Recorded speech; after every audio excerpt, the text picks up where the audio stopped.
اور کئی لوگوں کے اپنے مشاہدات بھی ہیں جو موت کے وقت ان کے ساتھ جو منظر پیش آیا. میں اپنے ایک دوست کا واقعہ اکثر سناتا ہوں, ممکن ہے لوگ اس پہ بھی کلپ بنا کے حضرت مفتی تقی عثمانی صاحب کا مذاق اڑایا تو ہمارا بھی شروع کر دیں, لیکن ایسے واقعات ہوئے ہیں. اگر وہ قابل اعتماد ذرائع سے پہنچے ہیں تو اس کا انکار کرنا یہ ہٹ دھرمی ہے, ضد ہے. میرے ایک دوست ہیں, بہت پرانے دوست ہیں, 18 سال سے میرا خیال ہے میں ان کو جانتا ہوں, بہت پرہیزگار ہیں. ان کی پرہیزگاری پہ کوئی الحمدللہ لوگ شبہ نہیں کرتے, باقی حقیقت تو اللہ ہی جانتا ہے, کسی کے بارے میں یقینی طور پر تو نہیں کہہ سکتے, لیکن بہت نیک ہیں, ہمارے ساتھ رہے, طالب علم تھے. ان کا ایکسیڈنٹ ہوا اور ایسا ایکسیڈنٹ ان کا ہوا کہ بچنے کی امید نہیں تھی. ہاسپٹل میں آغا خان ہاسپٹل میں ایڈمٹ ہوئے, 60 بوتلیں خون کی چڑھی ہیں ان کو, 60. ڈاکٹروں نے جواب دے دیا تھا کہ یہ بچنے والے نہیں ہیں, اس لیے کہ انہوں نے ان بعد میں پتا چلا وہ کہہ رہے تھے ان پہ اتنا خرچہ آئے گا کہ آپ لوگ افورڈ نہیں کر سکتے اس کو. تو خیر وہ خرچہ ہوا اور 60 بوتلیں ان کے پہ خون کی چڑھی ہیں. خرچہ اسی سے لیا کہ جنہوں نے ایکسیڈنٹ کیا تھا نا, وہ ایکسیڈنٹ بھی کیسے ہوا تھا, تو وہ ان کے 60 بوتلیں چڑھی خون کی, تو بالکل مرنے لگے تھے. تو انہوں نے مجھے اپنا واقعہ خود سنایا. کہتے ہیں کہ میرے ساتھ یہ منظر ہوا کہ جب مجھے ہاسپٹل میں لایا گیا تو بالکل بلڈ نکل چکا تھا. بعض لوگ تو یہ سمجھ رہے تھے ایکسپائر ہو چکے ہیں, جان یعنی نکل گئی ہیں ان کی. اب خود سوچو 60 بوتلیں جس کو چڑھی ہوں گی, کیا بچا ہوگا خون. تو کہتے ہیں میں نے یہ دیکھا کہ میں لیٹا ہوا ہوں اور میرے ارد گرد میرے رشتے دار کھڑے ہوئے, وہ کھڑے ہوئے تھے حقیقت میں بھی, ان کے والدہ بھائی وغیرہ. تو کہتے ہیں میں نے یہ منظر اپنی آنکھوں سے دیکھا کہ چھت کھلی ہے اور ایک سفید لباس میں ایک بہت خوبصورت فرشتہ آیا ہے انسانی شکل میں. تو میں اپنے رشتہ داروں سے چیخ کے کہہ رہا ہوں کہ یہ میرے نلکیاں نکال دو, میری موت کا وقت آ چکا ہے. میں چیخ رہا ہوں لیکن میری آواز وہ سن نہیں رہے. ایک کیفیت انسان کی ایسی ہوتی ہے کہ جب وہ نیند اور جاگتی حالت کے درمیان میں ہوتا ہے, بالکل بٹوین میں. مجھے پتا ہے اس موقع پہ بٹوین کا لفظ استعمال نہیں کرتے ہیں, اس پہ کلپ آ جائے گا, ان کو اتنی بھی انگلش نہیں آتی. یہ میں ویسے ہی تھوڑے سے چٹنی کباب کے طور پر ایسے لفظ استعمال کرتا ہوں. وہ مجھے لوگ کہہ رہے ہوتے ہیں نا, میں درمیان میں رکھ دو, کہتے ہیں یار کیا مطلب, میں کہتا ہوں بالکل بٹوین میں رکھ دو لے جا کے. ٹھیک ہے, تو وہ جو ہے وہ کہتے ہیں کہ میں بتا رہا تھا کہ ایک حالت ہوتی ہے انسان کی, جاگتی حالت اور خواب کے درمیان میں, جہاں وہ کچھ خواب بھی دیکھ رہا ہوتا ہے اور کچھ اس زندگی سے بھی اس کا تعلق ہوتا ہے. تبھی آپ اس سے کچھ بات پوچھیں گے تو وہ جواب دے گا, مگر الٹے سیدھے جواب دے گا. غنودگی میں نا جواب دینا اس کی علامت ہے کہ وہ آپ کے سوال کو سن رہا ہے, اور غلط جواب دینا اس کی علامت ہے کہ آدھا یہاں ہے آدھا کہیں اور ہے. ایسا ہوتا ہے نا غنودگی میں. تو بیائی نہیں, اسی طرح ہمیں قرآن و سنت سے پتا چلتا ہے کہ انسان کے جب مرنے کا وقت آتا ہے تو ایک کنڈیشن تو یہ ہے کہ پورا اس دنیا میں, ایک کنڈیشن ہے پورا برزخ میں, اور ایک درمیانی کنڈیشن ہوتی ہے جس میں آدھا ادھر ہوتا ہے اور آدھا برزخ میں.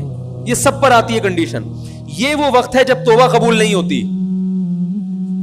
یہ جو قرآن میں آتا ہے نا کہ کیونکہ توبہ قرآن میں آتا ہے اور حدیث میں بھی آتا ہے کہ اس وقت توبہ قبول نہیں ہوتی. حالانکہ اب یہ توبہ قبول ہونا نہ ہونے کی یہ لفظ اس کی علامت ہے کہ کچھ دنیا میں بھی ہے, کیونکہ برزخ میں تو بہرحال توبہ قبول نہیں ہوتی نا. تو پتہ چلا بھی توبہ کا آپشن ہے اس کے پاس, یعنی آپشن کا مطلب توبہ پر قدرت ہے, کیونکہ ابھی تھوڑا سا اس دنیا میں یہ موجود ہے, لیکن کچھ وہاں جھانکنا شروع کر دیا اس نے. اب چونکہ وہ آخرت کا منظر دیکھ لیتا ہے اپنی آنکھوں سے کہ میں مر کے مٹی نہیں ہو رہا, میں ختم نہیں ہو رہا, بلکہ ایک جہاں سے دوسرے جہاں میں میری روح شفٹ ہو رہی ہے. تو اس وقت جو منظر جب وہ دیکھتا ہے اپنی آنکھوں سے, کچھ یہاں اور کچھ وہاں, تو اس کو سکرات موت کہتے ہیں. اس کو کیا کہتے ہیں؟ اس کو غرغرہ بھی کہتے ہیں. حدیث میں آتا ہے ان اللہ یقبل توبۃ عبدہ ما لم یغرغر. جب روح اٹکنے لگتی ہے نا اس وقت تک اللہ بندے کی توبہ قبول کرتے ہیں, اس وقت نہیں کرتے پھر, کیونکہ اب یہ ایمان غیب کا نہیں رہا, اب یہ دیکھ لیا انسان نے. اب وہ سارے اس کے دلائل جو ہے نا کہ میری عقل نہیں مانتی, مجھے اللہ نظر نہیں آتا, اور مجھے تو فرشتے نظر نہیں آتے, آج تک سائنسدانوں نے کوئی لیبارٹری میں فرشتہ دریافت کیوں نہیں کیا, یہ ساری اس کی بحثیں کیا ہو جاتی ہیں, یہاں ختم ہو جاتی ہیں. اللہ اس کو دکھا دیتے ہیں. تو تو وہ کہتے ہیں کہ میں نے دیکھا کہ اس کنڈیشن میں ہوں میں, اور میں نے دیکھا کہ چھت کھلی ہے, میں چیخ رہا ہوں کہ بھائی ہٹ جاؤ, میری موت کا وقت آ گیا, یہ نلکیاں نکال دو. کیوں؟ اور وہ فرشتہ قریب آتا جا رہا ہے. کہہ رہے وہ قریب آتے آتے آتے آتے اس میں خوشبوئیں, بڑا خوبصورت اس کا چہرہ, بڑا نورانی اس کا سفید لباس اس کا. تو کہہ رہے اب دیکھو دینداری ہے نا, تو ہر وقت اللہ کی رضا کی فکر کہ اس موقع پر کیا کرنا ہے. کہہ رہے میں سوچ رہا اس موقع پر نبی کی کیا سنت ہے. تو فوراً خیال آیا نبی صلی اللہ علیہ وسلم نے آخری عمل جو کیا تھا وہ مسواک کا کیا تھا. دیکھو اسلام میں صفائی کی کیا ویلیو ہے یار. دنیا سے جانے سے پہلے دانت صاف کر کے جا رہے ہیں بھائی. میں صفائی کی بات کر رہا تھا. تو انہوں نے کہا کہ کہتے ہیں میں نے کہا کہ بھائی فوراً کیا چاہیے, مسواک, تاکہ اب فرشتے کے یہاں تک پہنچنے سے پہلے میں کیا کر لوں, نبی صلی اللہ علیہ وسلم کی یہ سنت زندہ کر لو, مسواک کر لو. تو وہ کہہ رہے میں چیخ رہا ہوں, کوئی مجھے مسواک نہیں دے رہا. وہ فرشتہ آیا آیا آیا آتے آتے کہہ رہے میں اس کی ناک میری ناک کے بالکل قریب پہنچ گئی, بالکل ابھی ٹچ ہونے والی تھی کہ اس نے ایسے نیگیٹو میں سر ہلانا شروع کر دیا, نہیں ہوتے ہوتے ریورس ہو گیا, وہ چلا گیا. اور کہہ رہے میں ہوش میں آ گیا. یعنی ہوش کا مطلب میں میرے حواس مکمل کیا ہو گئے, بحال ہو گئے. تو اور یہ اور بھی بہت لوگوں کے ساتھ واقعات ہوئے ہیں. ہماری نانی اس طرح کا ایک واقعہ سنایا کرتی تھی. تو بہت لوگوں کے ساتھ ممکن ہے یہ دماغی تخیل ہو, عین ممکن ہے, لیکن ہمیں جو شریعت نے جو بتایا وہ بالکل اسی طرح بتایا کہ ایسا ہوتا ہے. ان کے ساتھ سچی مچی میں ہوا ہے یا ان کو دماغ میں خلل ہوا تھا یہ مجھے معلوم نہیں, لیکن یہ بھی تو ممکن ہے کہ یہ حقیقی واقعہ ہو, کیونکہ جب ایک چیز شریعت نے بتائی ہے کہ ایسا ہوتا ہے تو بھائی اگر کسی کے ساتھ ہو رہا ہے تو بلا وجہ اس کا انکار کرنے کی ضرورت نہیں ہے. جیسے شریعت نے بتایا قبر کا عذاب ہوتا ہے, بعض دفعہ وہ عذاب اللہ دنیا میں دکھا دیتے ہیں. اب اگر کوئی شخص کہہ رہا ہے میں نے اس عذاب کو اپنی آنکھوں سے دیکھا ہے, آپ اس کا مذاق اڑانا شروع کر دو, اور وہ آدمی بھی قابل اعتماد ہو, عین ممکن ہے وہ نہ دیکھا ہو, اس کا دماغی تخیل ہو, لیکن یہ بھی تو پاسبل ہے کہ دیکھا ہو. ہمارے ایک دوست نے ایک واقعہ سنایا تھا قبر کے عذاب کا, مجھے یقین نہیں تھا, میں نے کہا ایسا نہ ہو ان کے دماغ میں تخیل ہو. تو میں نے اس کی تصدیق کروائی اس علاقے میں, اس گاؤں میں, اور لوگوں کو کال کر کے پوچھی ایسا ہوا, انہوں نے کہا ہاں ایسا ہوا ہے. پھر مجھے یقین آیا. وہ قبر بار بار نہ اس کو نکال کے باہر پھینک دیتی تھی, بندے کو ڈالتے تھے قبر میں. اس نے بہت سے علماء شہید کروائے تھے نالائق نے. اس کا جرم یہ تھا کہ وہ مخبریاں کر کر کے نا علماء کو قتل کرواتا تھا. اس مخبر کے ساتھ ایسا ہوا اس گاؤں میں. جب اس کو دفنایا ہے تو چلیں اب بات آئی گئی ہے تو پورا واقعہ سنا دوں. تو وہ جنہوں نے دفنایا نا وہ ان سے میرا بھی تعلق تھا, میرے بیان سنتے تھے. تو مجھے آ کے انہوں نے واقعہ سنایا کہ ایسا کوئی مخبر تھا جو علماء کو شہید کرواتا تھا مخبریاں کر کر کے. تو جب اس کو دفنایا کہہ رہے ہیں اس کے والد میرے پاس آئے, ہم لوگ کے پاس آئے. انہوں نے کہا کہ بھائی میں جب صبح جاتا ہوں تو میرے بچے کی جو لاش ہے نا وہ قبر سے باہر پڑی ہوئی ہوتی ہے, تو میں بڑا پریشان ہوں, کیا کروں. تو ہم پھر دفن کرتے ہیں تو اچھا قبر بالکل صحیح ہوتی ہے اوپر سے, اور وہ بندہ باہر ہوتا ہے, وہ دوبارہ بند ہو جاتی ہے قبر. تو ہم بڑے پریشان ہیں, کیا کریں. یہ کوئی شخص شرارت کر رہا ہے, تو کہہ رہے ہیں ہم نے کہا بھائی ہم تو نہیں کر رہے شرارت. کہا تو اگر دوسرا ہم شرارت کوئی کر بھی رہا ہوتا تو قبر کو کھودی بھی تو ہونا.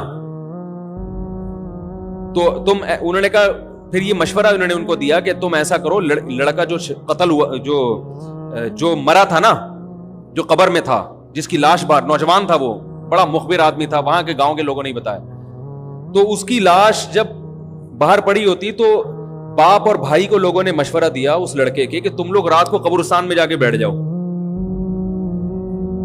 پہرا دو کہ کون آتا ہے نکال کے جاتا ہے اور قبر کو پیک کر کے چلا جاتا ہے.